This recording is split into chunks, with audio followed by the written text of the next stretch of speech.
Staki mbwembwana kwele mchele kwa kuku kumwaga. Zako na wapenda haya tusema nitasikia. Hi, my name is Molly Patton and I'm from Melbourne, Australia. I'm also the founder and creative-in-chief at Patton'd Studios, which is a design studio that specialises in boosting the visual impact of visuals in science and technology, particularly in scientific research.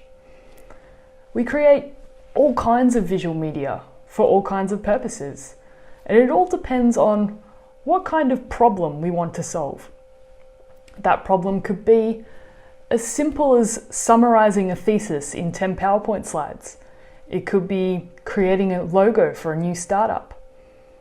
But if we look a little deeper into all of these problems, at the heart of all of them is researchers being unable to find the right way to communicate the value of what they do to the right people to create new and exciting opportunities. And it's my job to find the best way to do that. Most of the time that involves using images, which is what makes my job really fun. Sometimes we use animation. Sometimes we illustrate, create technical drawings to explain complicated processes. We create brand identities for new startups and build websites to tell the world about all these new and amazing innovations. And sometimes we just talk with scientists or anyone in science and technology to help them map out the best pathway forward for their research or their new invention. And that can be as simple as listening, offering an outside perspective if they ask for it, on just what they could do differently. But whatever we create, we need to make sure that it doesn't just look amazing, we need to make sure it functions properly. And I think that's a huge misconception about design, is that it's all about looks. But the reality is so much more. It's about solving problems. And in many ways, it's where art meets science and engineering. As a creative director, my job is to use all the information and all the tools at my disposal to influence how I design a solution for someone. Part of that toolkit is my unique background. So I happen to have a degree in arts on one hand and a degree in science on the other, majoring in photography and biochemistry. It's a bit of a weird combination. But I was always very inquisitive as a kid. I had so many questions, sometimes too many questions, about the world around me. And I found science was a way to answer a lot of my questions. But as I got older and the science got harder, I found my love for photography was a nice way to balance my life. But despite this though, I never knew what I wanted to do. I didn't have that moment where I thought, I want to be a doctor, or I want to be a lawyer, or a teacher, or a nurse, or a scientist, even an artist. Many of my friends had already found their passions and they had a direction, and I became, or I felt, more and more left behind. To fill that hole, I became increasingly focused on my studies, and I became so used to ticking boxes and achieving good grades that I reached the end of both my degrees and still hadn't discovered what I enjoyed, or even what kind of person I wanted to be. By the time I lifted my head, I was 6 months into a master's degree heading down the pathway of academic research. Something that I wasn't sure that I wanted to do because I didn't know who I was. Leaving my research position was one of the hardest decisions I've ever had to make. For so many years, my sole identity was student.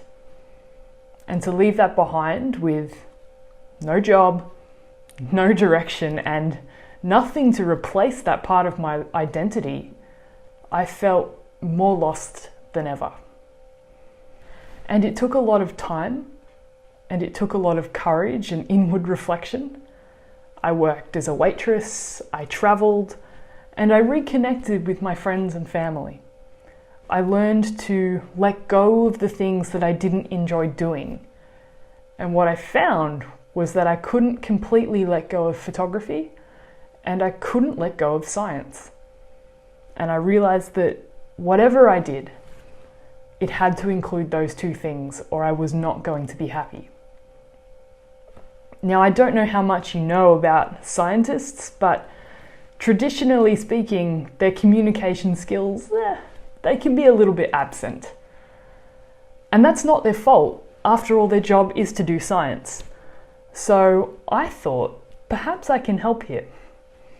Perhaps I can use my creative training from photography as a way to help communicate science in different ways that look great and make it easier for audiences to understand and take the pressure off scientists feeling like they have to do it all, so they can get on with finding the next big discovery that's going to help everyone. And so I started Patton'd Studios, and it was really hard at first. The problems that I wanted this studio to solve required skills far beyond photography. After all, you can't photograph everything in science. So I had to learn, I had to upskill, and I did. I delved into graphic design and web development, animation, anything I could think of that I thought I might need to help communicate science. And it worked for a little while, but there were some problems.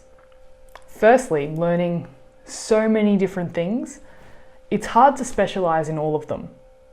Aside from photography, there was no way I could make up the years of experience that I would need to have the special skills and the speed to make a proper living. I needed help. But the idea of hiring other people also came with problems. Having so many different mediums to cover, how could I pick which kind of designer to hire? So I came up with a business model that revolves around freelance creatives. This allowed me to work with anyone, anywhere in the world, and hire the best designers for each project. And together, we form a community of creative minds that work together to communicate science. In the extended team, there are graphic designers, there are animators, product designers, web developers, medical illustrators, you name it, there is someone here that can do it. And instead of sitting around the studio waiting for work, they can go and work for other people and be inspired by experiences beyond this studio. And they always come back with great ideas. Patton'd Studios is now in its 4th year, and having completed more than 100 design projects, I'm so proud of how far the studio has come and what we've achieved. But our mission is not yet complete. I'm just one person, and Patton'd Studios is just one studio. And there are so many people we can't help because there are not enough hours in the day. So we're now looking to empower scientists and the broader academic community to be confident in communicating their work by teaching them some of the fundamental design skills that I've learned along my journey and showing them how to apply those skills in the context of their research. By empowering everyone, we can broaden our impact and help more researchers attract more opportunities and see their work translated into real solutions for real problems, instead of sitting on a shelf somewhere waiting for funding or paperwork to come through or whatever it may be that's a barrier. Because that's the ultimate goal, to lift each other up and work together and change the world for the better. And that all starts with good communication, and good communication starts with great design. But that's just my story. You are you, and there is no one else on this planet who sees the world quite like you do. Yes, good grades will open doors. There's no doubt about that. But remember to look up once in a while. Be inquisitive. Ask as many questions as you can think of. Find out What makes you happy? What makes you sad? What leaves you puzzled? What gets you up in the morning? Is there something that you see in the world that bothers you enough to go and do something about it? Challenge yourself with all these questions and more, and your answers will probably change over time. My vision for Patton'd Studios is not what the studio is today, but it's exactly what it needs to be to solve the problems that I designed it to solve. And if you can embrace that uncertainty and use every ounce of information at your disposal to inform your intuition, you're going to find your calling and you're going to be just fine. But that's it from me. Thanks for listening. Now go out there and solve some problems. Nanipaga moyo nikianza kulia chozi nafutia.